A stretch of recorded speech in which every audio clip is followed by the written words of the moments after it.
Amém, glória a Deus. Os irmãos podem se assentar. A paz do Senhor a todos. Louvamos o nome do Senhor pela sua presença e pela sua palavra que tem sido dispensada a nós. Antes de começar, eu gostaria que você ainda orasse. Eu quero te convidar a orar no Espírito. Estejam orando em línguas. Eu vou orar para iniciar aí o compartilhar da palavra, mas eu gostaria que você estivesse orando em línguas nesse momento. Que o Espírito Santo possa interceder por você nesse momento, para que o seu coração esteja aberto e disponível à semeadura que o Espírito Santo quer fazer na sua vida nesta manhã. Amém? Estejam orando no Espírito. Querido Deus e Pai, em nome de Jesus, nos colocamos na Tua presença nesta manhã. E mais uma vez, diante do Senhor, rogamos pelo Teu falar, pelo Teu agir em nós, pela dispensação da Tua graça, da Tua palavra, da Tua direção sobre as nossas vidas. Rogamos ao Senhor que haja, que esteja agindo no nosso meio, Senhor. Caminha no meio do arraial nesta manhã e fala aos nossos corações, revela a Tua vontade, porque o Senhor nos deu o Teu Espírito para que a nós fôssemos revelados quem Tu és e o Teu querer.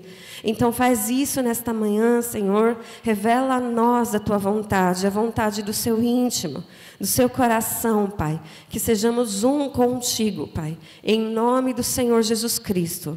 Amém. Aleluia. Eu vou compartilhar com os irmãos nesta manhã algo que o Senhor vem falando comigo já há alguns meses. É engraçado, eu brinco, ou eu sou muito devagarzinha para ouvir o que o Senhor quer falar, ou o Senhor fala muito assim, em doses homeopáticas comigo. Mas eu quero falar a respeito do corpo de Cristo, da igreja de Cristo. Amém? Eu quero convidar os irmãos a abrir um texto de Ezequiel 37.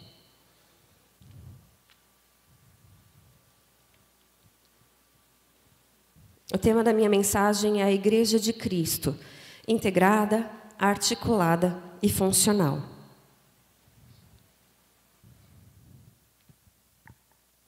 Nós vamos ler os versículos de Ezequiel 37, de 1 a 10. Podemos ler, irmãos? Amém? Eu vou ler lá no telão, porque é a versão que acho que a maioria dos irmãos tem. A versão que eu tenho aqui aberta para mim é a NVI, mas eu vou ler com os irmãos lá.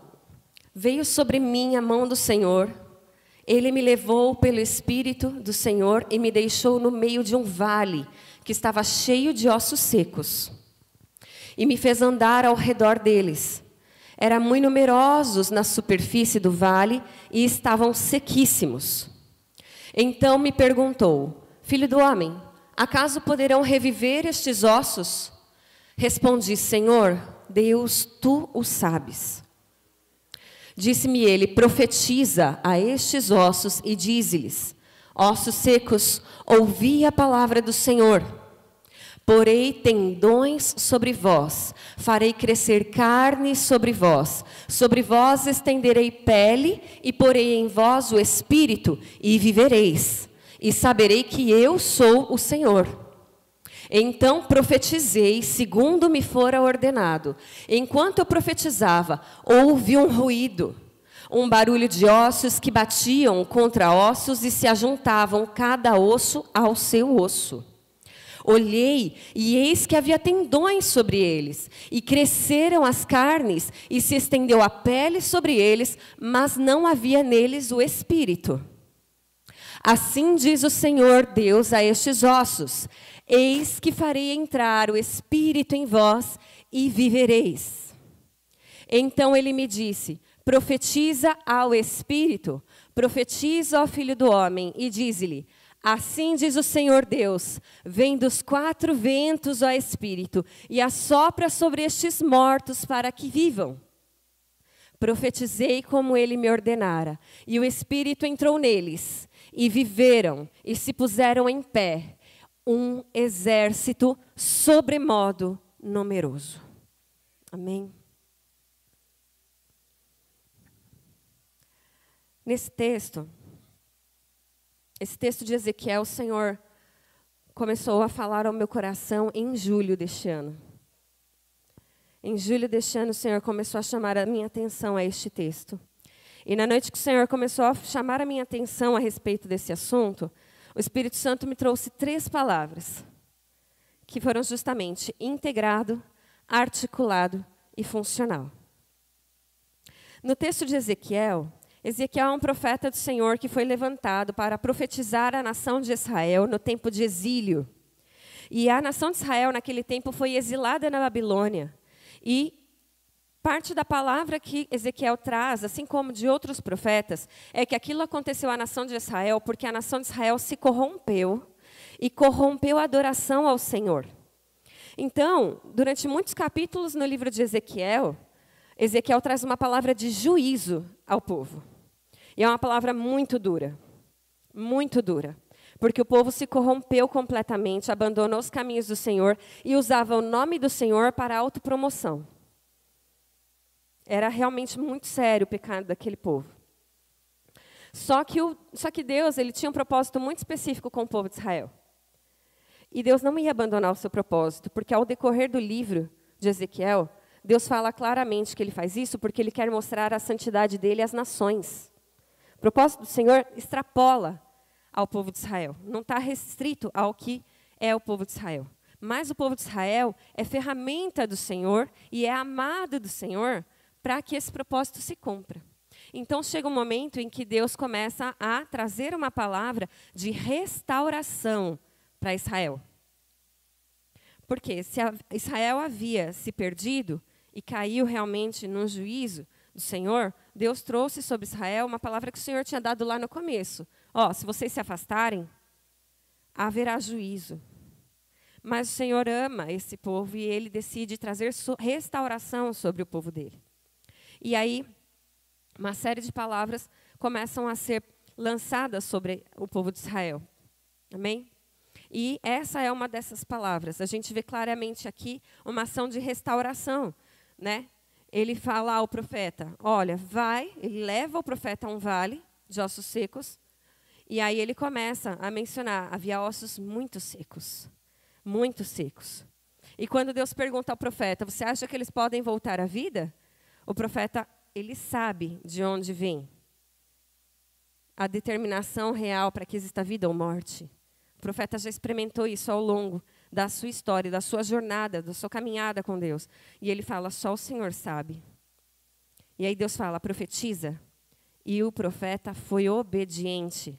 No começo do livro de Ezequiel, Deus fala assim, olha, se eu mandar fazer, você faça. Se eu mandar você não fazer, você não faça. Se você me desobedecer, as consequências recairão sobre você também. Você será responsável pelas consequências. O profeta é consciente da necessidade de obedecer. E ele obedece ao Senhor e ele profetiza conforme o Senhor mandou. E aí, ele fala de alguns aspectos do corpo humano, nesse processo de restauração. Ele fala que colocará tendões. Então, os ossos, eles vão começar a se aproximar uns dos outros, cada qual com o seu par. E ele poria tendões. Quando Deus fala a respeito disso, ele fala sobre encaixar adequadamente a parte certa com a parte certa, como se fosse um quebra-cabeça, e permite que ela esteja integrada. Essa foi a primeira palavra que o Espírito Santo falou ao meu coração. Então, ele promove integração daquela estrutura. A integração ela tem muito a ver com relacionamentos no corpo de Cristo, ok? A gente vai falar um pouquinho a respeito disso. Depois, ele coloca músculos. Não há movimento se não houver músculos, porque o que promove movimento no corpo humano é justamente a contração muscular. E em cada ponta de músculo existe um tendão saindo dela. E o tendão se liga a um osso. Então, o que faz o esqueleto se mexer é a contração desses músculos. Quando os músculos contraem, os tendões são repuxados e existe um movimento.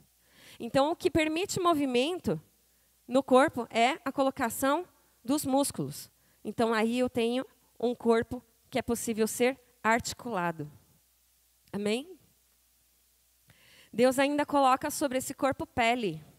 Você sabia que o maior órgão de proteção do nosso organismo é a própria pele?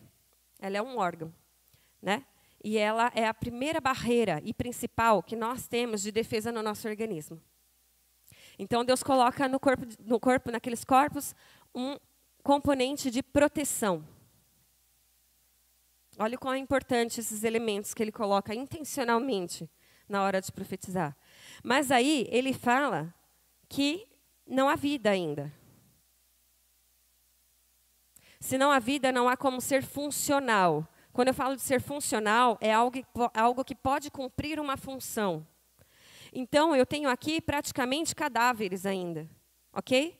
Porque um cadáver, sim, ele está integrado, ele sim pode ser articulado. Mas se ele não tem aquilo que gera vida, ele não passa de um cadáver, um corpo morto. Então, ele fala, olha, agora eu vou soprar o Espírito. E é o Espírito que gera a vida. Então, só quando ele sopra o Espírito é que há a possibilidade de existir vida. E é a partir daí que existe funcionalidade. Que foi a terceira palavra que o Espírito Santo falou no meu coração. Quando o Senhor começou a falar comigo a respeito disso, o Senhor começou a me direcionar a orar pelo corpo de Cristo de uma forma que eu ainda não havia aprendido a orar. E com uma atenção e uma intencionalidade que eu ainda também não tinha.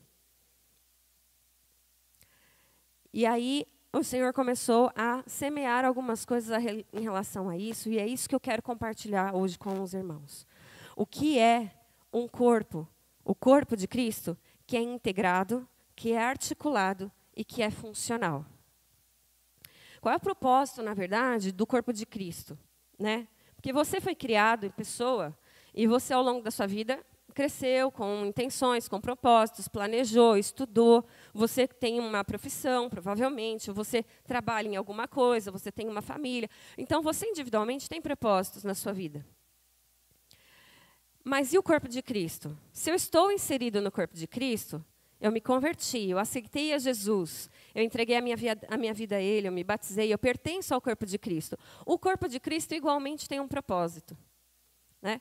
A palavra, ela é muito clara em falar que nós somos embaixadores de Cristo, chamados a sermos discípulos e a discipular. Né? Há 2 textos bíblicos que eles evidenciam muito bem isso. Né? Texto de 1 Pedro 2:5, ele fala assim, vocês também estão sendo utilizados como pedras vivas. Pedra para quê? Para a edificação de uma casa espiritual.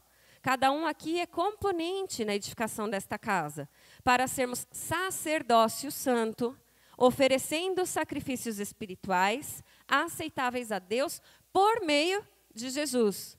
Então, isso aqui fecha o que significa corpo. Nós temos um propósito específico, que é a edificação, somos sacerdócio, então oferecemos sacrifícios espirituais, e nesses sacrifícios espirituais nós reconhecemos quem é o cabeça. E por meio de quem eu faço isso? Por meio de Jesus, senão não seria possível ser corpo. Porque o cabeça é justamente Cristo.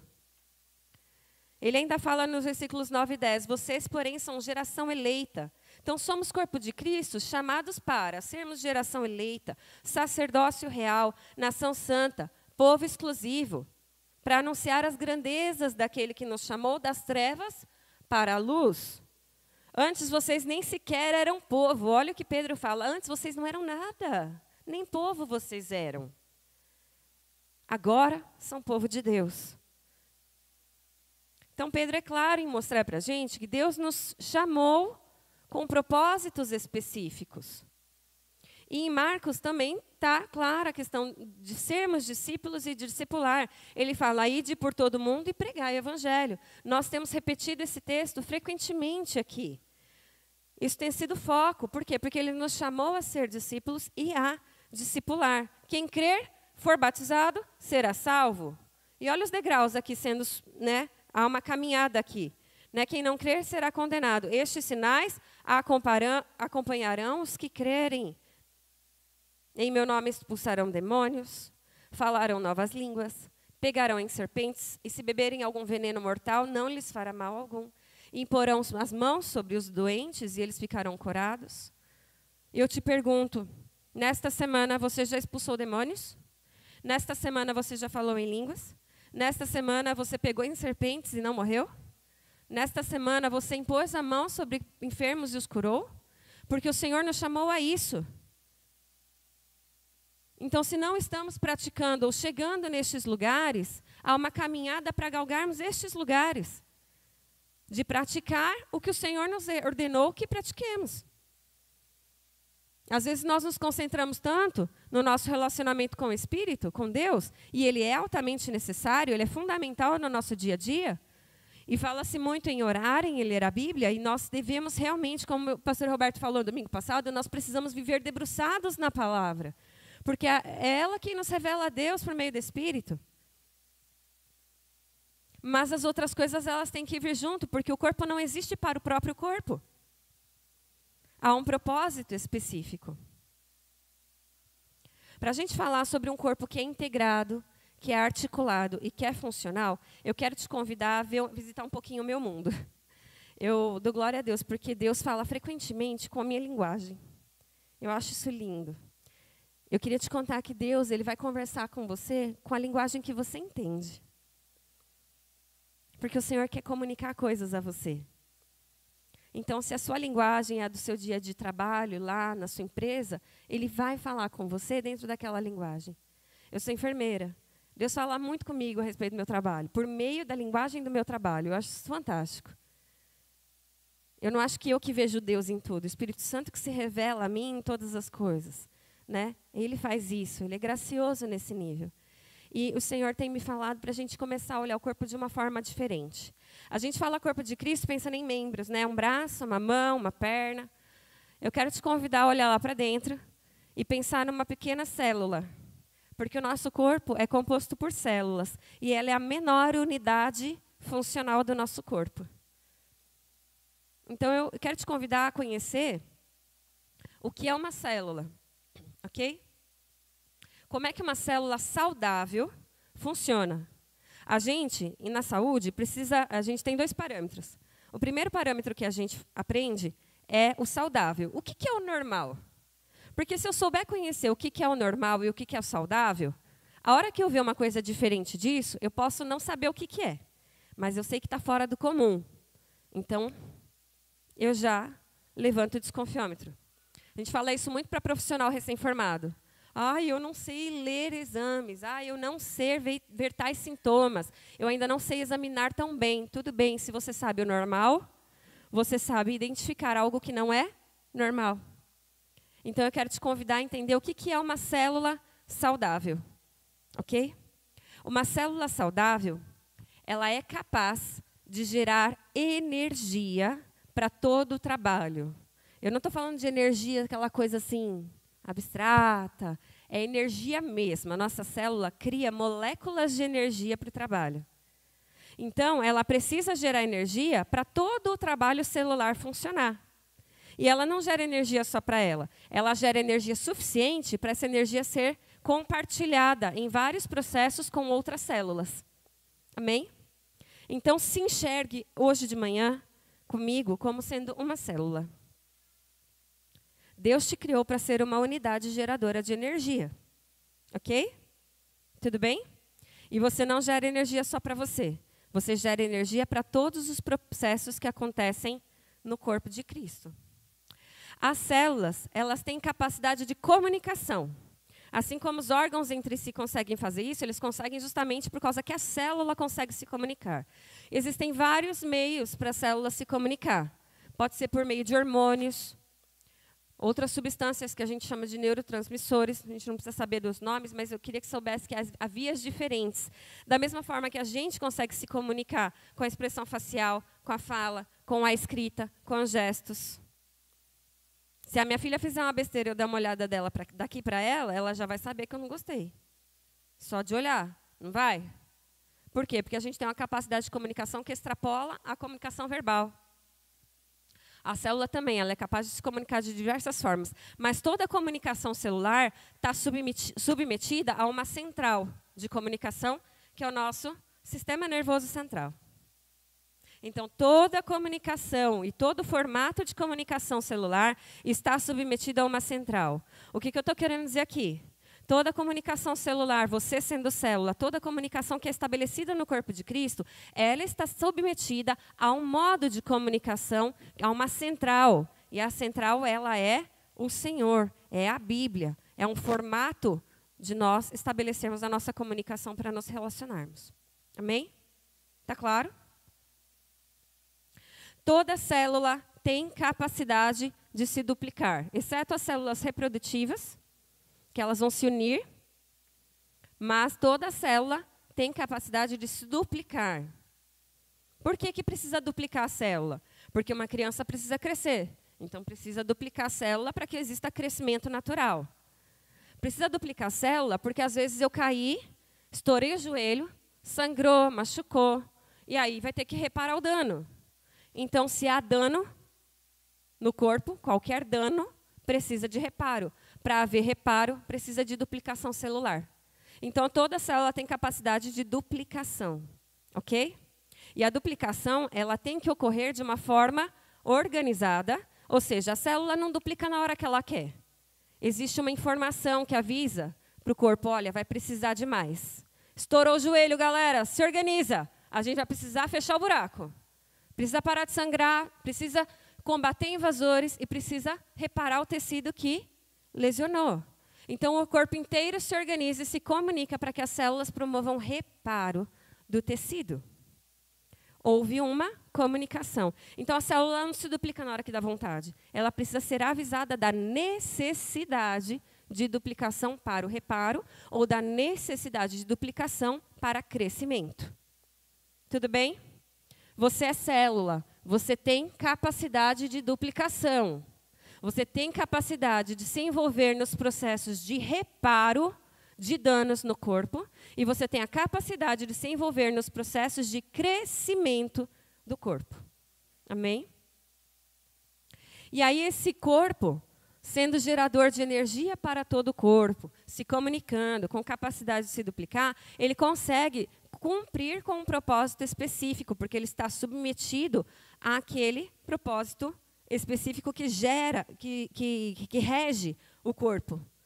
Então, o propósito específico do corpo, ele é entendido pelo corpo todo, para que ele seja alcançado.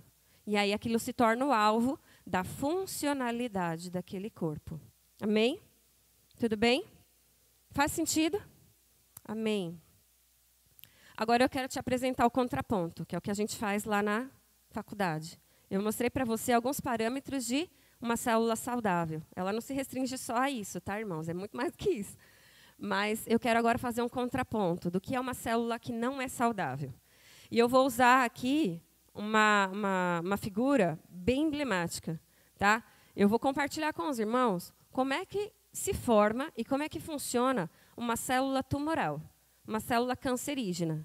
Tá? Eu não quero que os irmãos fiquem assustados, porque esses processos eles acontecem no nosso organismo o tempo todo. E Deus nos deu uma capacidade incrível de eliminar esses processos errôneos no nosso corpo.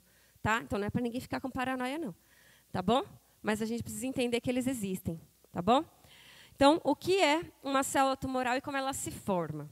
Uma célula tumoral, ela se forma num processo que a gente chama de processo de indiferenciação. Ela, no processo de formação da célula tumoral, ela fica indiferente à proposta original. Deu para entender isso? Eu vou repetir. Uma célula tumoral que não é saudável, ela é uma célula indiferente à proposta original. Então, o que acontece? Eu pego uma célula saudável, vou pegar uma célula saudável lá do rim. A função dela é trabalhar para filtrar o sangue. E ela tem uma característica muito específica, um desenho, um formato, uma arquitetura muito específica. Tá? Ninguém é igual a ela no corpo. Só que aí ela se dividiu errado. Ela se dividiu, por vários motivos, por N motivos, ela acabou se dividindo errado. E ela se multiplicou com um formato meio diferente. E o formato normalmente implica em alteração da função. Formato e função estão super ligados no trabalho celular, ok? Se o formato se altera, a função se altera também. É que nem eu pegar um carro. Se eu resolver mudar toda a parte externa do carro, pode ser que eu faça isso de uma forma que ele perca a estabilidade dele quando eu conduzir o carro em alta velocidade. Entendem? Então, a forma está ligada à função. E aí ela começa a se multiplicar com uma função e uma forma errada. O nosso organismo é capaz, por meio do nosso sistema imunológico, de catar essa célula e falar, morre, filha, sai fora. Você não devia estar aqui. E, às vezes, a célula mesma percebe a multiplicação com um erro, e aí ela morre. Ela tem um mecanismo de autodestruição. Ok? Mas, às vezes, não acontece. Esse mecanismo de controle, de produção, vamos dizer assim, às vezes ele falha. E aí, essa célula que se multiplicou errado, ela continua se multiplicando errado. E aí, isso em larguíssima escala mesmo, assim, é o que pode levar à formação de um tumor. Tudo bem? Eu quero compartilhar características específicas dessa célula agora. Essa célula, ela é tão coringa que ela é capaz de criar para ela mesma um microambiente para a própria sobrevivência. Uau! Ela é quase super, só que ela é do mal, né? Então, ela precisa de mais energia do que as células saudáveis para se manter viva, porque ela tem mecanismos de trabalho que consomem muita energia. Então, ela consegue gerar um microambiente para autossuficiência, ok? Eu não falei isso de uma célula saudável. A célula saudável, eu falei que ela gera energia para ela mesma e para os outros, né? E aí ela perde esses mecanismos de regulação que a gente chama e ela passa a se dividir compulsivamente. Então, não tem ninguém que fala, divide, para, divide, para. Ela não quer. Ela quer só dividir, só dividir, só dividir. E ela vai se dividindo porque ela quer ser grande, ela quer crescer naquele formato novo. Então, pensa que essa célula consome uma energia danada, não tem conta de luz que pague. Ela quer se multiplicar o tempo todo. E multiplica, não importa se precisa ou não. E aí, com esse alto consumo energético, ela começa a roubar a energia que o corpo está produzindo. Porque o que ela mesma produz já não dá conta. Então, ela começa a roubar a energia do corpo todo. Então, todo o nosso corpo começa a ter seu metabolismo, seu funcionamento demandado ao máximo, ao limite, para sustentar quem? Aquele grupinho infeliz de células tumorais. Porque elas querem crescer. E esse altíssimo consumo energético, pensa isso no corpo de Cristo. É algo que rouba a energia do corpo. Então, eu estou falando do pecado, eu estou falando das distrações, eu estou falando de foco em objetivos errados ou diferentes.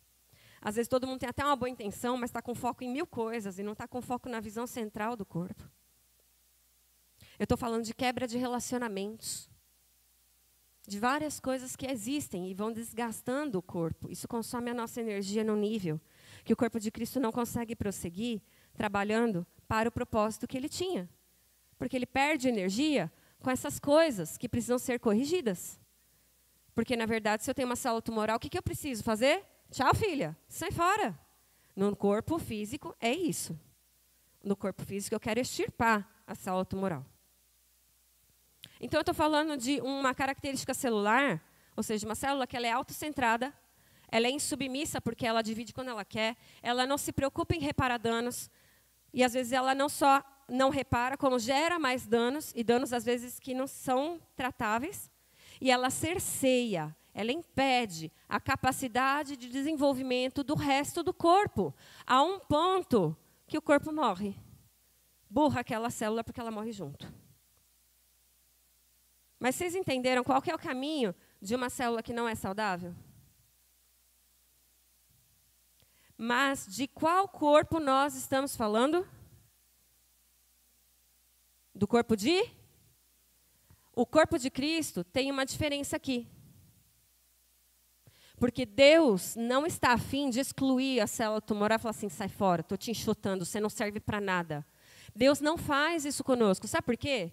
Porque todos nós, quando somos incorporados ao corpo de Cristo, quando somos enxertados na videiras, chegamos iguaizinhos a uma célula tumoral, funcionando errado, cheias de pecados, de responsabilidades, de não comprometimento.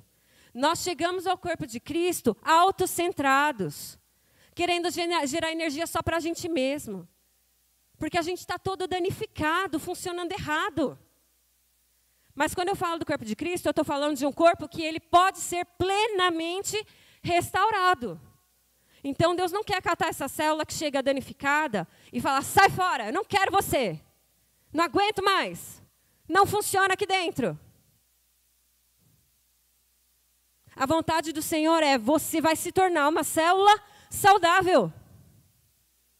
Porque eu tenho um padrão diferente deste mundo. Eu tenho um padrão novo. Para que este corpo seja funcional, este corpo ele precisa ser nutrido. Eu vou dar alguns itens aqui para a funcionalidade existir. A célula, ela tem que trabalhar nesse mecanismo.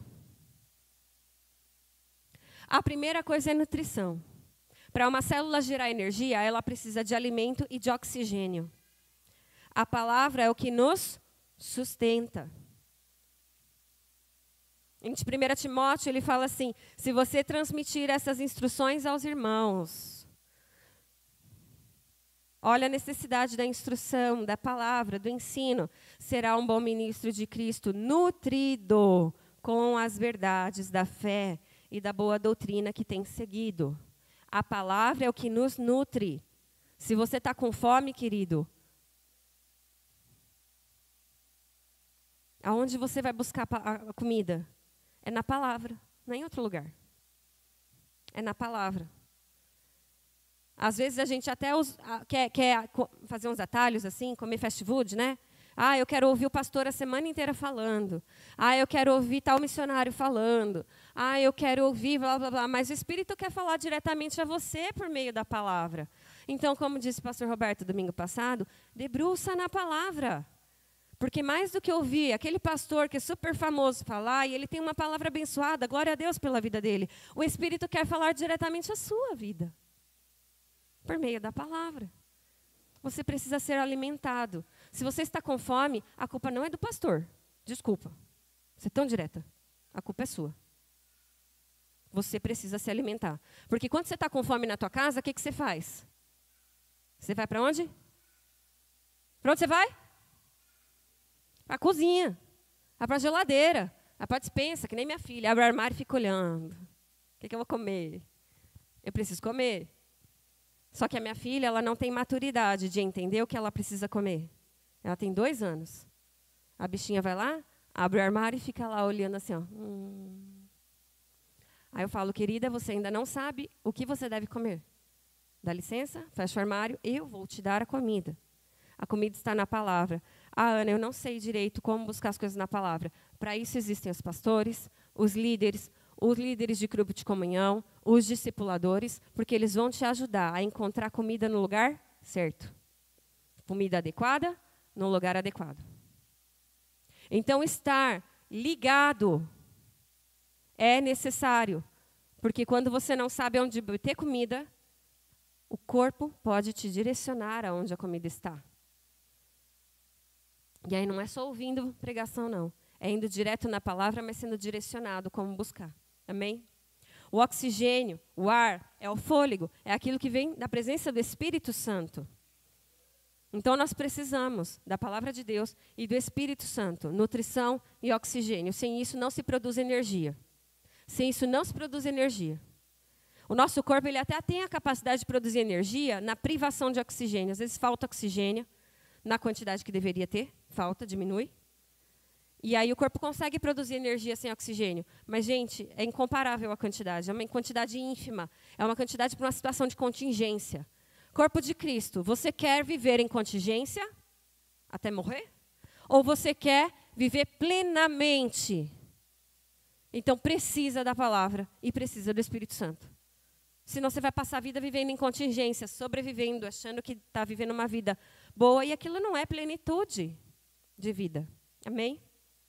Outra coisa que nós precisamos é a capacidade de comunicação. Então, para que os diferentes órgãos e sistemas trabalhem, nós precisamos de comunicação. E para a comunicação existir, precisa estar submetido àquela central que eu falei, que coordena a comunicação no corpo. Amém? Sem essa comunicação não existe atividade, nem para fora, nem atividade interna de funcionamento. A outra questão que eu falei e mencionei é que nós necessitamos viver com a capacidade de reparo. Reparo, eu estou falando de sinalização do dano e de catástrofes, um plano de ação para início de reparo de danos, e às vezes eu estou falando até de prevenção de danos. Tá bom? Na área hospitalar e na área comercial, em vários setores aí de trabalho, se fala muito sobre prevenção, né? O que eu vou fazer para não dar problema, não dar pau? O corpo também trabalha dessa forma. Eu vou dar um exemplo breve do que eu estou querendo dizer. Há 3 meses e meio eu quebrei o meu braço. E foi catastrófico, sabe, gente? Se você olhasse assim a cena, você ia falar, não sei como, tá viva? Porque eu tropecei na rua, escorei na parede, caí e quebrei o braço. Dessa coisa assim, nossa. Nem o médico acreditava que eu tinha só tropeçado na rua. Só que eu estava com uma bolsa muito pesada no meu ombro. Na hora que eu me escorei, a bolsa veio para o meio do braço. E a bolsa puxou para baixo. E eu vi o meu braço dobrar ao contrário. E normalmente, quando eu falo isso, as pessoas falam, nossa, deve ter doído muito. E aí é que entra a capacidade do nosso organismo de trabalhar com reparo de danos. Não doeu na hora. Você acredita? Quebrou no meio, em 3 lugares, que foi possível ver no raio-x, e não doeu. Maluco, como que não doeu? Eu caí no chão, eu já sabia que o meu braço tinha quebrado. Eu só segurei assim no meu braço para ver se eu ainda estava sentindo o braço, né? Falei, caramba, não estou sentindo nada, como que quebrou e eu não estou sentindo? E aí eu botei o meu braço quietinho, onde ele deveria ficar, como se fosse uma tipóia, porque eu aprendi a fazer isso. E sem dor ainda, eu catei o meu celular, liguei para o meu pai, porque eu estava aqui em São Caetano, estava muito longe do Fábio, para o Fábio me acudir. Então eu liguei para o meu pai primeiro e falei, pai, deu ruim, preciso de ajuda. Depois que eu liguei para o meu pai, eu liguei para o Fábio e falei, Fábio, deu ruim. Ainda com essa calmaria. Aí o Fábio, meu pai, articulou uma parte da solução, o Fábio articulou outra parte da solução, e aí eu estava indo atender o paciente, ainda sem dor, eu liguei para o paciente e falei, olha, querido, sabe, não vou poder te atender. Eu sofri um acidente, não dá para subir. Tudo isso sem sentir dor. E nesse meio de tempo, passou um carro e eles chamaram o SAMU para mim, senão eu ainda tinha ligado para o SAMU. Aí é que começou a haver uma sinalização no meu corpo de que algo estava muito errado. E aí é porque você é devagarzinha, Ana, teu corpo entendeu? Não, não é. O nosso corpo tem uma capacidade de começar a trabalhar o reparo de danos desde o momento em que o dano acontece. Só que você precisa ter uma capacidade de sobrevivência. E a hora é agora, é na hora que você não está sentindo dor ainda. Porque o corpo libera uma descarga de adrenalina. E isso te segura para tomar as primeiras medidas de socorro para com você mesmo. E aí depois que você tem esse tempo para ter uma primeira ação, aí sim vai vir toda a manifestação do dano. A dor, a inflamação. Depois que a dor começou, gente, eu senti formigamento até a ponta dos dedos do pé, a ponta dos dedos da mão. Eu tremia, a minha voz estava trêmula, a minha respiração ficou completamente diferente. A dor veio daquele jeito. Aí sim aquilo tudo acontece, mas eu já consegui tomar certas ações para começar o reparo de danos antes que o dano ficasse catastrófico. O corpo de Cristo é igual, queridos. Nós temos, sim, a capacidade de começar a reparar danos na hora em que eles acontecem. Sabe qual é o problema? Dá trabalho. Dá trabalho eu ter que perdoar. Dá trabalho eu ter que confrontar. Dá trabalho. Me tira da zona de conforto eu ter que falar para o meu irmão que ele me magoou. E tantas outras coisas que acontecem. Dá trabalho, é ruim quando alguém chega para você e fala, olha, você estava errado. Você se colocou de uma forma inadequada. É que a gente tem que aprender também a falar em amor. Mas é ruim ouvir uma crítica, ninguém gosta. Quem odeia críticas normalmente ainda sai na defensiva, não tem nada a ver com isso, não foi comigo, é por culpa dele, sei lá. Mas, gente, precisa. Senão o corpo permanece danificado. Um dano que não se corrige se torna crônico. Uma vez que você não consegue perdoar, você não perdoa nunca, não consegue perdoar várias outras vezes. Sabe por quê? Porque a lembrança da ofensa daquele outro volta quando este te ofende. Isso acontece, queridos. Se eu não reparo um dano, aquele dano cresce e se torna crônico no corpo de Cristo. Tratar algo crônico é muito difícil. Não é impossível, mas é difícil. Então, se o corpo tem capacidade de reparo imediato, por que a gente não começa logo que deveria? Senhor, eu estou muito nervosa, estou muito chateada. Aconteceu isso, aconteceu aquilo. Eu não sei como reagir diante disso, mas eu preciso colocar diante do Senhor, porque nós somos corpo de Cristo. Eu não sei, eu não tenho estratégia de como resolver, eu não tenho sabedoria para resolver, eu não sei quem que eu vou ter que recorrer para resolver, mas eu preciso resolver. Mesmo que eu não goste da ideia de resolver neste momento. Sei lá, vai falar com o pastor, vai orar em línguas. Tem um pastor que ele fala que a mãe dele fala isso. Não sabe o que fazer? Vai orar em línguas. Está sem sono? Vai orar em línguas. Está sozinho em casa? Vai orar em línguas. Vai orar em línguas. Vai orar. Chama o Espírito Santo para te acudir. Sabe por quê, irmãos? Quando você está com um problema de saúde, você vai aonde? No hospital. Quem te atende? É o médico, não é? Ele vai diagnosticar. E ele vai definir um plano de tratamento para você. Quem vai fazer isso na igreja, no corpo de Cristo? É o Espírito. É ele quem vai diagnosticar o problema. Porque para você foi só uma ofensa. Mas por trás da ofensa, nas regiões celestes, está acontecendo uma guerra. Para minar a sua vida. Para te impedir de ser corpo. Para te impedir de cumprir com o propósito do corpo de Cristo. Então, a gente tem que recorrer ao médico. Falar, estou com este problema. Eu nem sei se o problema é esse mesmo. O Senhor, o Espírito Santo, que é o médico, quem consegue identificar a necessidade de saúde, é quem tem que me dizer se o problema é realmente este. E aí, depois que ele identifica o problema, ele vai falar, olha, vamos tratar. Vamos tratar. Há umas 3 semanas atrás, eu estava orando em casa, pela igreja, e o Senhor começou a falar no meu coração uma palavra, arraial, arraial, arraial. E caramba, fui começar a procurar os textos que traziam essa palavra. E o Senhor me levou ao texto de Deuteronômio 23. Esse texto, ele começa falando assim, quando estiverem acampados em guerra contra os seus inimigos, mantenham-se afastados de todas as coisas impuras. Pois aí ele começa a relacionar algumas ações naturais, tá? Até questões sanitárias, para manter o arraial, o acampamento de guerra, santo, purificado. Então, ele fala até se for evacuar, o que vai fazer?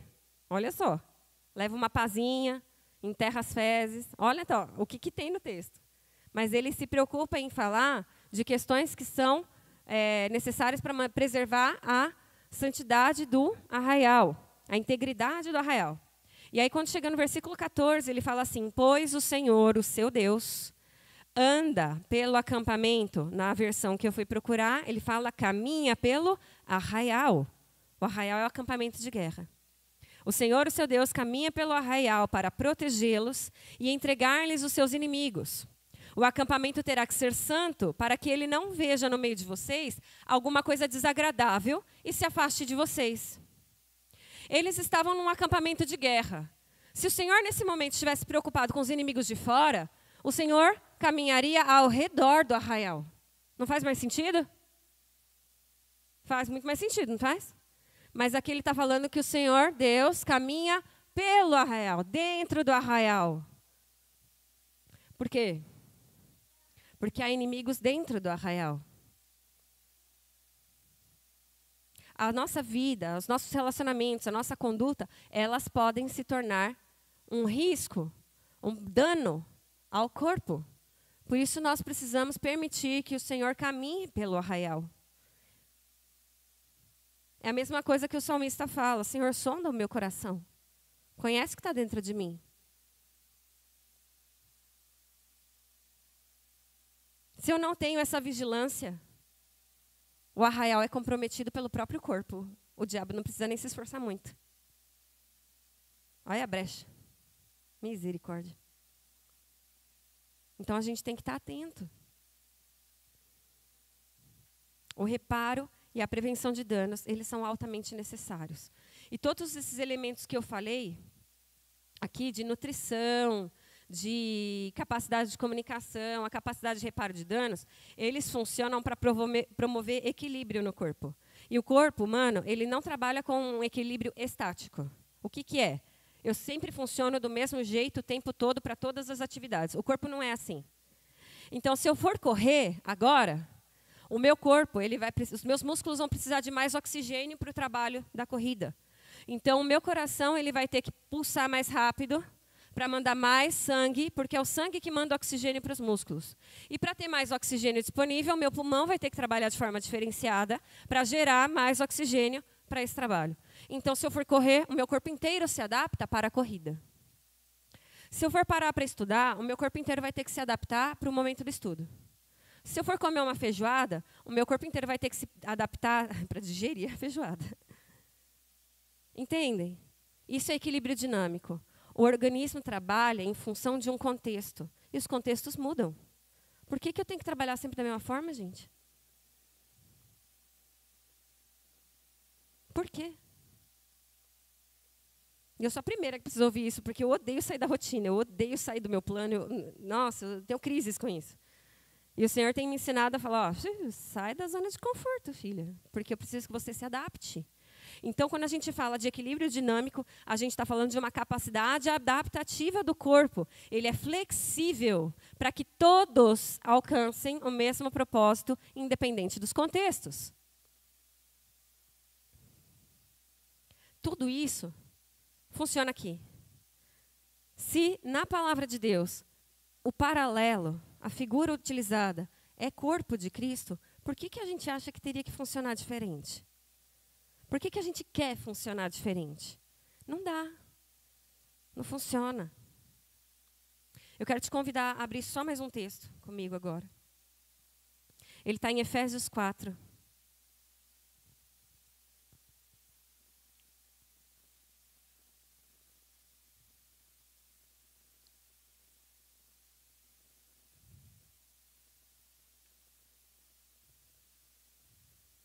Eu quero te mostrar como esse texto se relaciona ao texto de Ezequiel.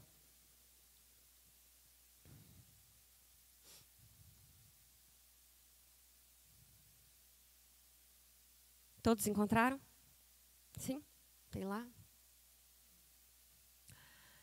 Assim eu digo a vocês, e no Senhor eu insisto, que não vivam mais como os gentios, que vivem na inutilidade dos seus pensamentos. O que rege a vida daqueles que não estão em Cristo, ele coloca aqui inutilidade dos pensamentos. Olha isso, gente. Pode seguir. Eles estão obscurecidos no entendimento e separados da vida de Deus por causa da ignorância em que estão, devido ao endurecimento do seu coração. Então, se estamos no corpo de Cristo, nós não podemos ter mais essas características. A inutilidade do pensamento, vida obscurecida, dureza de coração. Tendo perdido toda a sensibilidade, eles se entregaram à depravação, cometendo com avidez toda espécie de impureza. Todavia, não foi isso que vocês aprenderam de Cristo. De fato, vocês ouviram falar dele e nele foram ensinados de acordo com a verdade que está em Jesus. Quanto à antiga maneira de viver, vocês foram ensinados a despir-se do velho homem que se corrompe por desejos enganosos e a serem renovados no modo de pensar. E a revestir-se de um novo homem criado para ser semelhante a Deus em justiça e em santidade provenientes da verdade. Eu acho que eu coloquei o intervalo de versículos aí, faltou 2 versículos, acho que do começo. Eu vou ler eles aqui para você. Antes, seguindo a verdade em amor. É o que antecede esse texto que a gente leu. Antes, seguindo a verdade em amor, cresçamos em tudo, naquele que é o cabeça. Então, se eu tenho que crescer, eu vou crescer naquele que é o cabeça. Eu cresço vinculada à cabeça. Quando a gente pega esse trecho, crescer naquele que é o cabeça, quando a gente vai lá para o original, ele fala sobre crescer para dentro dele. Crescer para dentro de Cristo. Então, não é um movimento assim expansivo. Nós entramos em Cristo. Saímos de nós mesmos e entramos em Cristo. Indica alcançar um lugar ou propósito de Cristo. E aí, continuando o texto, ele fala, dele, Cristo, todo o corpo ajustado e unido, ou seja, encaixado, pelo auxílio de todas as juntas aqui, elas nos falam da articulação, cresce e edifica-se a si mesmo. Cresce e edifica-se a si mesmo, significa que quem edifica, né? Eu, pessoa, não edifico a mim mesma. O corpo cresce e o corpo edifica-se a si mesmo. Tá? Ele está falando de uma coletividade. E aí ele cresce e edifica a si mesmo em amor, na medida em que cada parte realiza a sua função. Cada parte realiza a sua função. Ou seja, há uma medida individual de trabalho que favorece o crescimento do todo. E aí, quando eu leio isso, eu vou ler o texto corrido, hein? Ó. Antes, seguindo a verdade em amor, cresçamos em tudo naquele que é o cabeça. Dele, o corpo, todo ajustado e unido, pelo auxílio de todas as juntas, cresce e edifica-se a si mesmo em amor, na medida em que cada parte realiza a sua função. Nesse texto, tem alguém assentado assistindo? Nesse texto que eu li, tem alguém sentado assistindo? Não. Então eu sinto te informar, querido. No corpo de Cristo não tem espaço para espectadores. Eu vou falar de novo, que nem meu pai faz. Posso ouvir um amém? No corpo de Cristo não há espaço para espectadores. O Senhor te chamou para fazer algo. E aí, descarta um pouco essa ideia de que o algo é cantar, o algo é pregar, o algo... Você é corpo de Cristo para todo dia no seu trabalho discipular alguém, ser luz onde você está. Você é corpo de Cristo para discipular os teus filhos.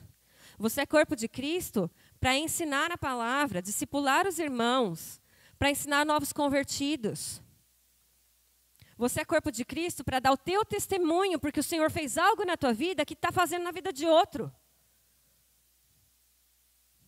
Há tantas coisas, o Espírito Santo é tão criativo.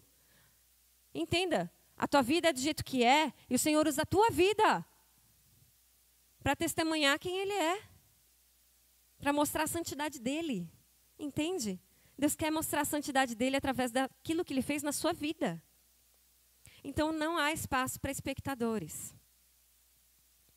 Então eu quero trazer para você um novo modo de se relacionar no corpo de Cristo. Porque as células, elas se relacionam de uma forma diferente do que a gente vê no mundo. Só as coisas que eu falei aqui já mostram uma diferença, não mostram? Vocês conseguem enxergar? Eu vou colocar 4 pontos para vocês aqui, e são os meus 4 pontos finais, fica tranquilo. Sobre um novo modo de se relacionar, ok?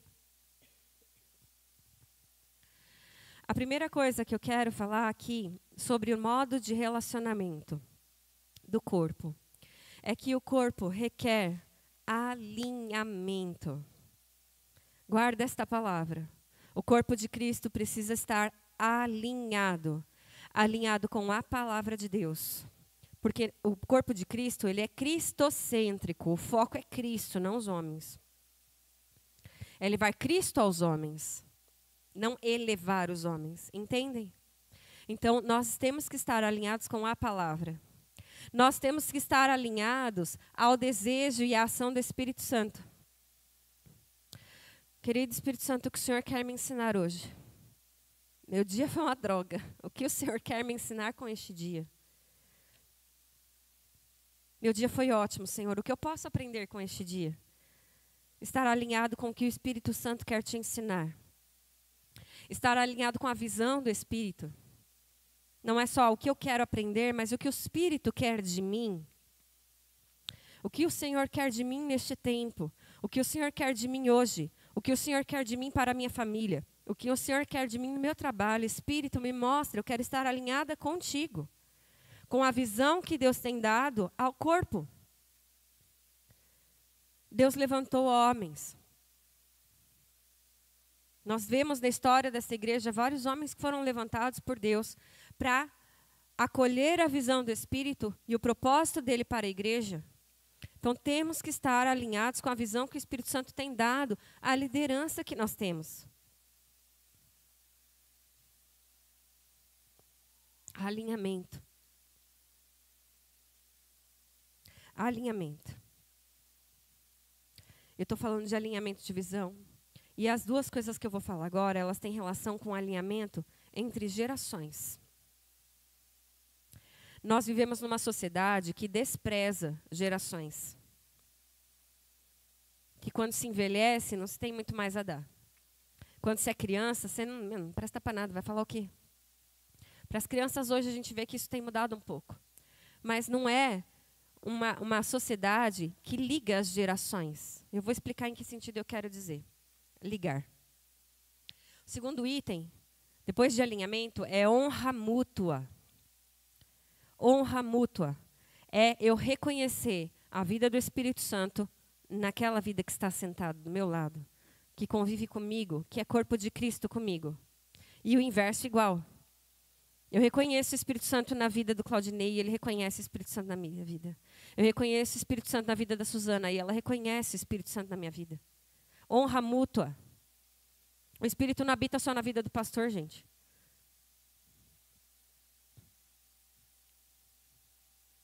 E aí eu não estou falando de elogio, tá?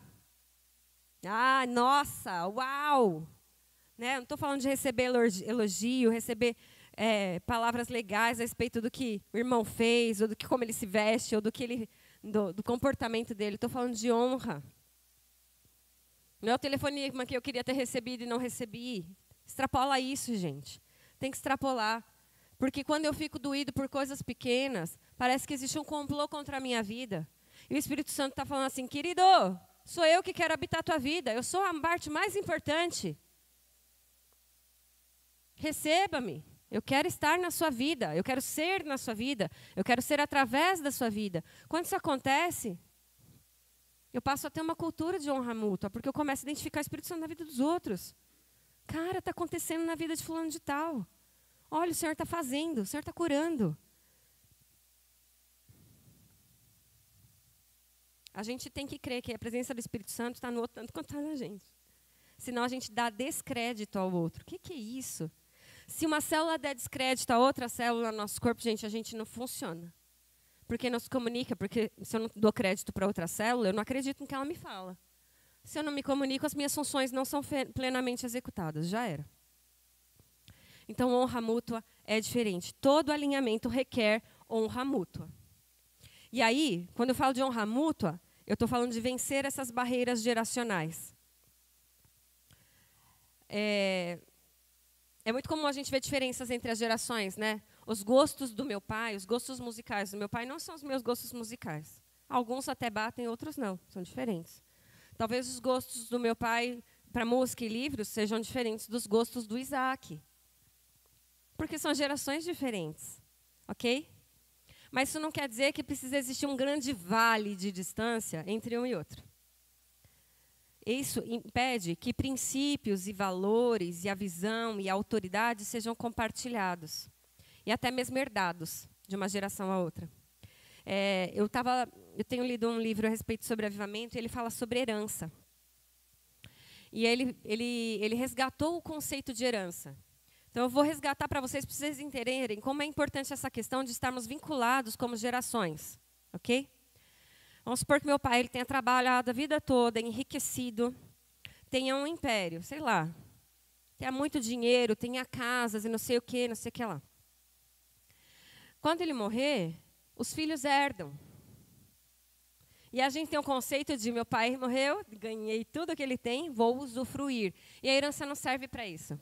O conceito de herança, até mesmo no meio do povo de Israel, é esse. Eu construí do zero até aqui. Agora, você pega tudo que eu construí e vai daqui até ali. Você não precisa voltar para o zero para tentar chegar no 100. Você já está no 50, cara. Vai desprezar isso? Larga de ser besta. Recebe a herança que você recebeu, pega a herança que você recebeu e continua a construir dali em diante. Isso é herança. Isso é herança. E quando estamos falando isso no mundo espiritual, caramba, a gente precisa receber aquilo que as gerações mais experientes experimentaram e viveram em Deus e chupinhar a experiência que eles viveram. Aprender tudo o que eles aprenderam. Herdar aquilo que eles têm para doar para a gente. Para continuar dali em diante. Eu não sei quantos viram ou acompanham, essa semana no Instagram eles postaram que o pastor Márcio Valadão, que era o pastor presidente da Igreja Batista da Lagoinha, ele está deixando a presidência da igreja, depois de 50 anos presidindo a Igreja Batista da Lagoinha, e depois de um crescimento extremamente abençoado. E aí ele saiu da presidência, está deixando a presidência da Lagoinha aqui do Brasil com um pastor, e a presidência da Lagoinha Global com o filho dele. O que esses dois vão fazer?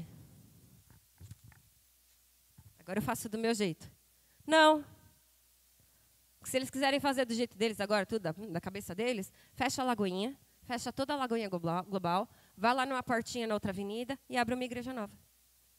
Gente, faz sentido isso? Zero, né? Nenhum. Então, eles pegam uma herança de 50 anos e vão caminhar a partir disso, construindo em cima disso. Nós temos 50 anos de igreja. Será que ao longo dos anos nós catamos e jogamos fora? Não, não dá para fazer isso. Não dá. A nossa história ela é relevante, sim, porque o Senhor nos ensinou em 50 anos. Então, vamos pegar o que a gente aprendeu em 50 anos e partir daí em diante e continuar a construir daí em diante. Amém? Temos que continuar com a herança que recebemos e continuar crescendo. Para daqui 50 anos, os filhos dos nossos filhos fazerem exatamente a mesma coisa. Por quê? Porque El Shaddai tem que crescer e ter o seu nome reconhecido. Não, porque Deus tem um propósito com a sua igreja para esta nação. Deus tem um propósito com esta igreja para fora desta nação. Deus tem um propósito com a sua igreja para este mundo.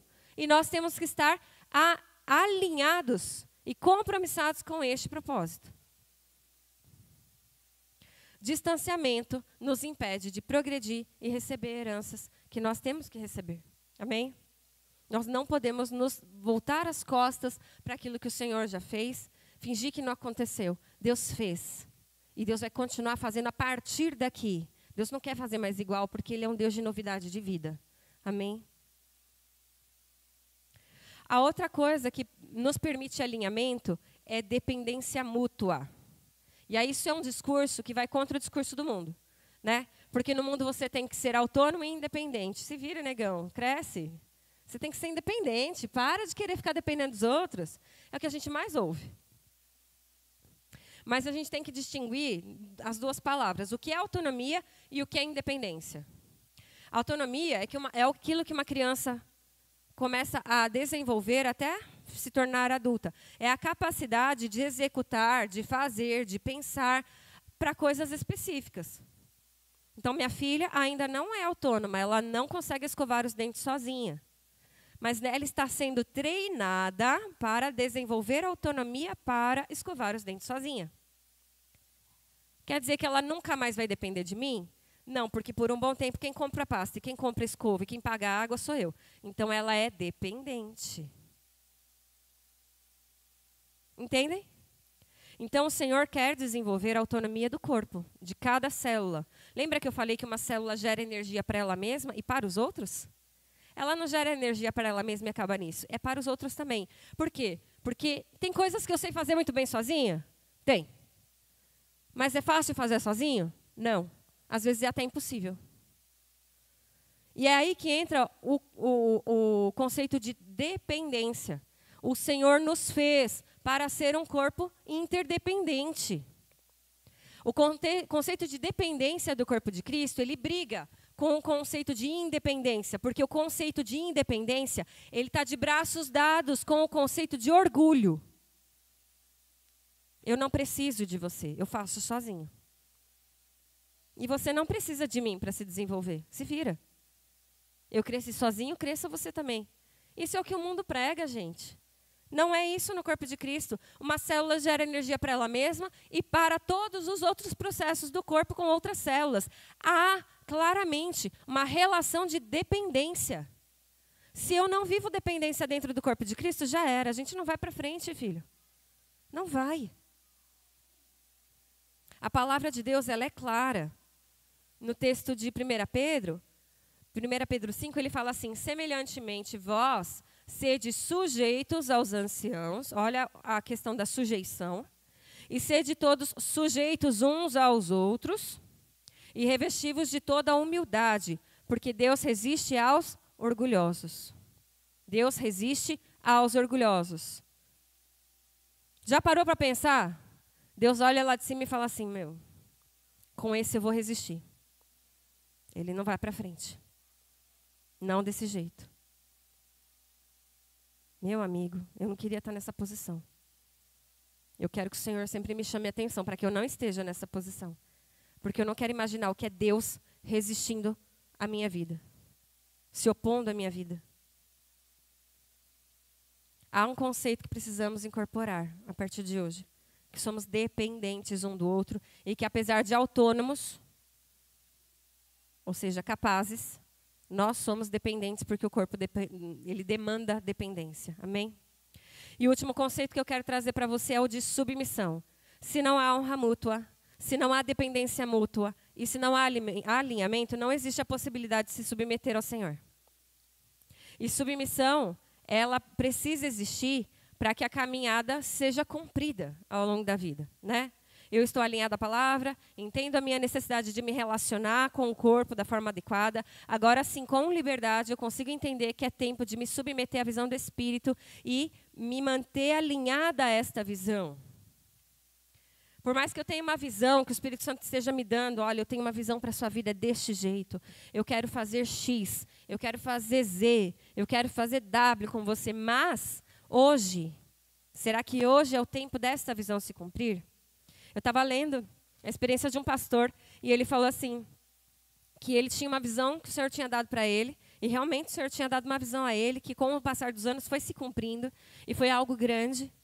Mas, no tempo que não era para se cumprir, ele tinha uma dificuldade muito grande de entender por que os líderes dele não apoiavam a visão dele.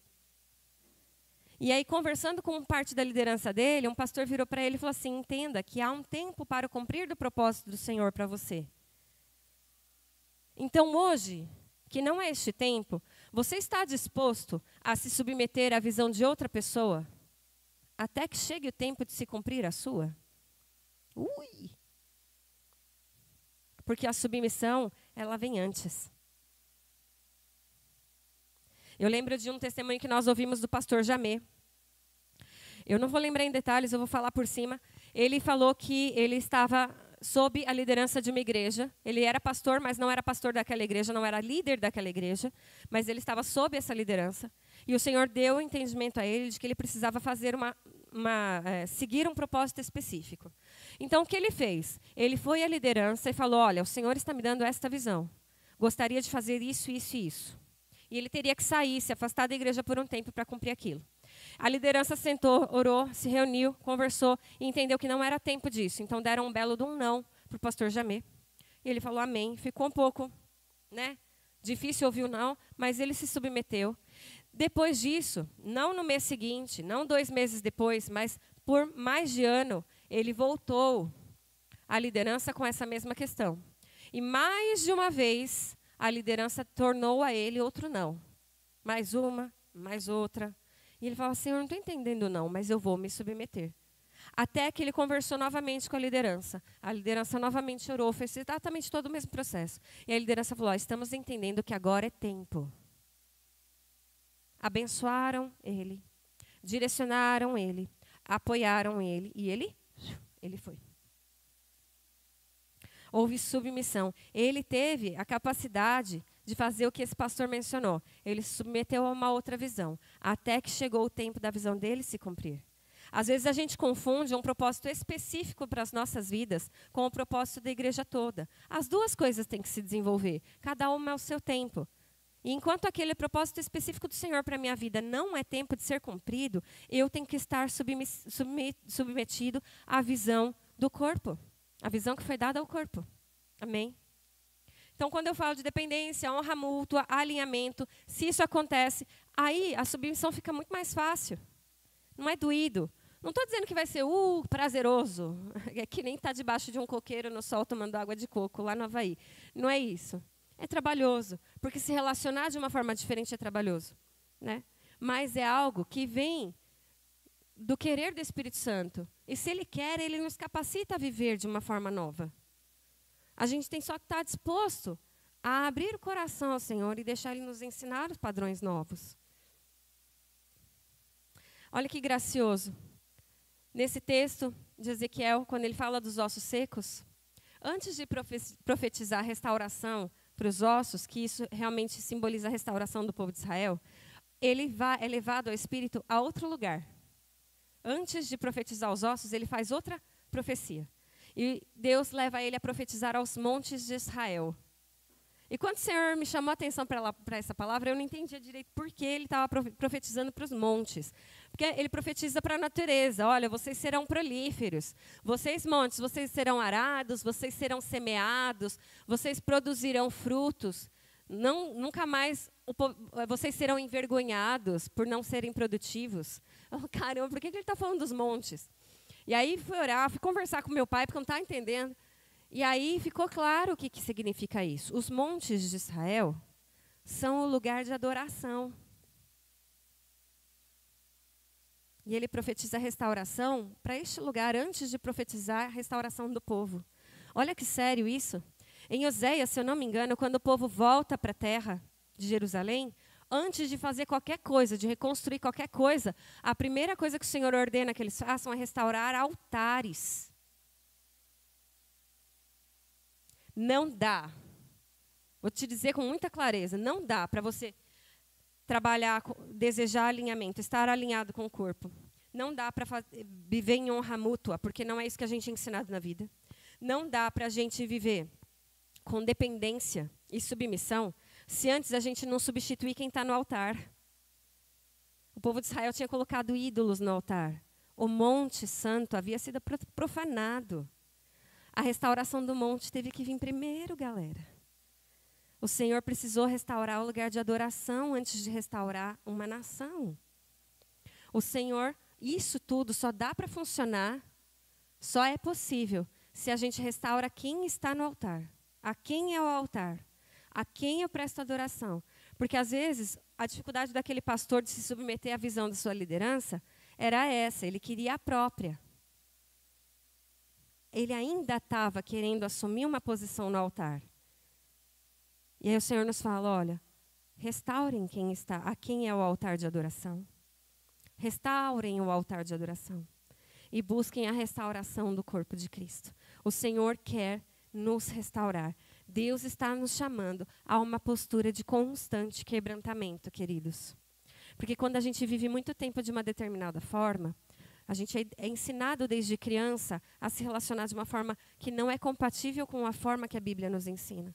É difícil passar por esse processo se não houver quebrantamento, esse processo não acontece.